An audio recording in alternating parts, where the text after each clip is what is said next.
Blackstone Audiobooks presents Villette by Charlotte Bront. Volume 1, Chapter 1. Breton. My godmother lived in a handsome house in the clean and ancient town of Breton. Her husband's family had been residents there for generations, and bore indeed the name of their birthplace, Breton of Breton, whether by coincidence or because some remote ancestor had been a personage of sufficient importance to leave his name to the neighbourhood, I know not.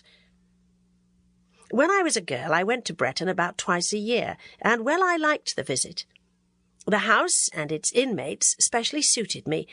The large, peaceful rooms, the well-arranged furniture, the clear, wide windows, the balcony outside looking down on a fine, antique street, where Sundays and holidays seemed always to abide. So quiet was its atmosphere, so clean its pavement. These things pleased me well.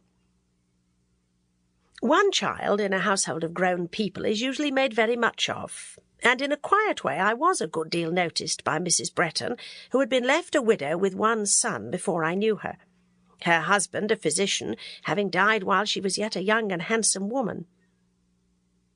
She was not young as I remember her, but she was still handsome, tall, well-made, and though dark for an Englishwoman, yet wearing always the clearness of health in her brunette cheek, and its vivacity in a pair of fine, cheerful black eyes. People esteemed it a grievous pity that she had not conferred her complexion on her son, whose eyes were blue, though even in boyhood very piercing, and the colour of his long hair such as friends did not venture to specify, except as the sun shone on it when they called it golden. He inherited the lines of his mother's features, however, also her good teeth, her stature, or the promise of her stature, for he was not yet full grown, and what was better, her health without flaw, and her spirits of that tone and equality which are better than a fortune to the possessor. In the autumn of the year, I was staying at Breton, my godmother having come in person to claim me of the kinsfolk with whom was at that time fixed my permanent residence. I believe she then plainly saw events coming whose very shadow I scarce guessed, yet of which the faint suspicion sufficed to impart unsettled sadness, and made me glad to change scene and society. Time always flowed smoothly for me at my godmother's side, not with tumultuous swiftness, but blandly, like the gliding of a full river through a plain.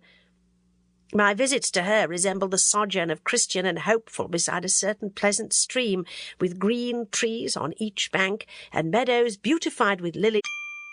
Sample complete. Ready to continue?